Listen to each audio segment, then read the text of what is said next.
One of the country's largest Christian denominations suppressed allegations of sexual abuse for years. New revelations accusing the Southern Baptist Convention of covering up sexual abuse for years. Leadership focused more on protecting the church than the victims. The report is detailed and it gives dozens of examples. What's done in the dark will eventually come to the light. That day has finally come for the alleged abusers within the Southern Baptist Convention. The report is in, and it ain't pretty. This is Wretched Radio, Guidepost Ministries. They are an investigative group that will go into a local church, or in this instance, the Southern Baptist Convention Executive Committee, to do a little sleuthing to determine, have sexual allegations been dealt with biblically, correctly, and legally? And I think that's a component that it would appear for decades too many churches have ignored. They believe that if this happened in the context of the church, therefore it is a church matter. No, it's not. And here's why. Remember our realms of authority.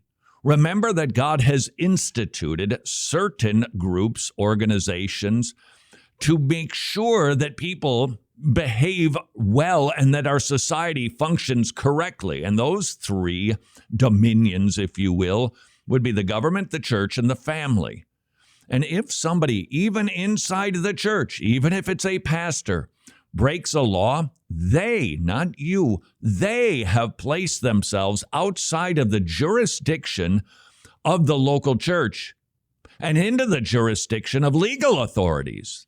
And I think historically, too many churches ignored that aspect of responsibility because they felt, well, this is just a spiritual matter. And what we're learning from this report on the SBC Executive Committee, it appears, this is a report, remember, it appears 703 pastors were allegedly accused of some sort of sexual misconduct, which were ignored by the SBC. 9 of them are still in ministry, by the way, because that, of course, is one of the glaring accusations of the report, that these pastors were just moved from one church to the other and they weren't dealt with legally. Local church, don't make that mistake. To help us all as local churches to do this right. Remember, there are people who get hurt. These are children sometimes. They're being hurt. These are women, and the report indicated boys too are being scarred for life. We should care about this issue, and we should seek to do the best we can to protect our people, because we do have that responsibility. Here are the details of the report. Every outlet is writing on this, by the way. The longest story, though, that I saw, to their credit, was from this is NBC News. It was from Christianity Today. They did a long article on this, and they revealed an awful lot of bad that was going on at the executive committee level of the SBC. They wrote more than the secular outlets, but the secular outlets, they're all writing about it. I've got an article here from the Tennessean, of course, the Houston Chronicle, who were the instigators, and I don't mean that in a bad way, the instigators of this conversation. Let's see what we can learn. This is the head. This is. The SBC has received a bolo punch. This wasn't just one of those wrestling fake punches. No, this was a shot to the kidneys here. Here's how. This is NBC News reporting it, probably gleefully.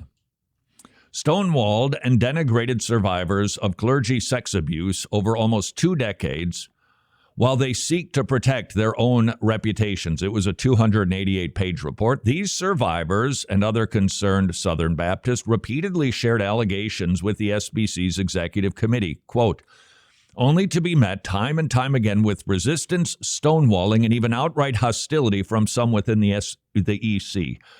There should never be hostility towards somebody who enters an office and says something bad has happened. Now, we need to be biblical. We take it seriously. You certainly don't mock somebody for it. And then you go about the business of confirming. That's biblical. That's what justice is about. It would appear the EC wasn't willing to do that because they claimed, well, we don't have authority over the local church. Whether you believe that or not is up to you, because I have seen the SBC Executive Committee. They have indeed kicked some people out of the pulpits of local Southern Baptist churches. It also appears lawyers were involved with giving advice and counsel to the EC, and this might be one of the biggest lessons. I get it. You've got a responsibility. There's legal issues, there's tax issues, there's code issues. I understand that, but the moment that those concerns are elevated above our concerns for people, you're going to have a really bad Guidepost report on you. We need to be thinking people here. When somebody makes an accusation, let's just say it isn't true. You've still got a sin issue going on because somebody is sinning by lying. If it is true, well, then clearly you've got another sin going on. Then most likely the accused party is going to be lying to boot. And so we see that we must, if we are going to be biblical, take these allegations seriously. We need to do the investigative report to biblically hear the other side. But we need to make sure that we're thinking people first. Now, what are the legal implications of this? If there are legal implications, then there's legal implications. Simple as that. It's just then there's legal implications, and you would have to deal with those as they hit your church doorstep, because we need to be putting people first, not self, not reputation, not committee, and not convention, even though there's almost 40,000 churches.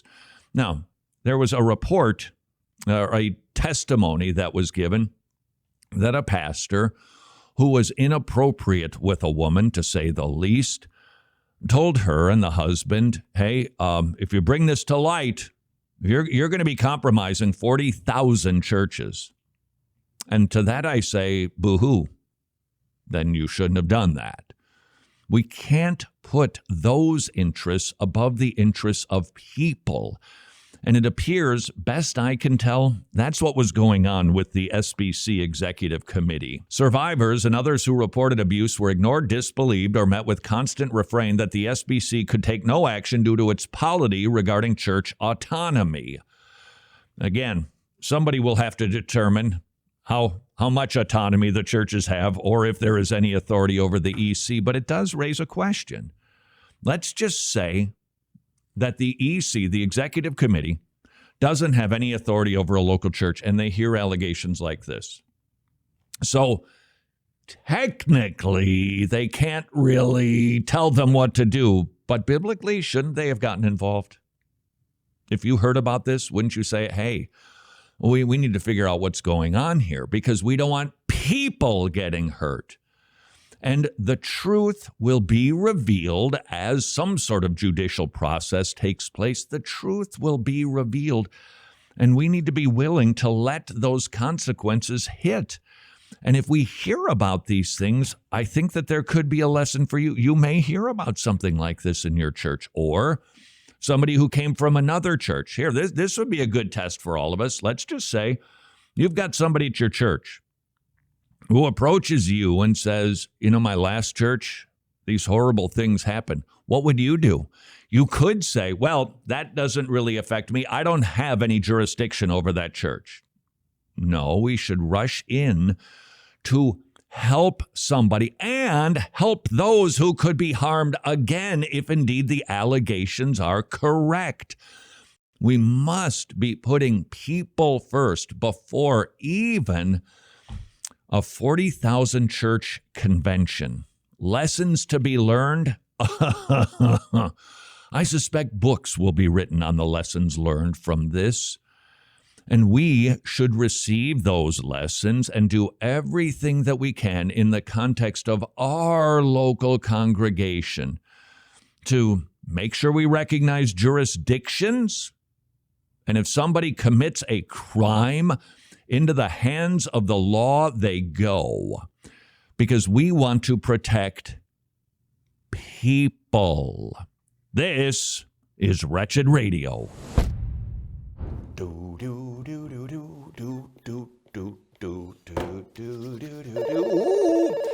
Thank you for calling technical support. This is Todd Friel, the wretch the song refers to. Could I possibly put you on hold for a moment? Todd, we have talked about this. You cannot answer the phone this way. Righto. Thank you for calling technical support. This is Todd Friel, the wretch the song refers to.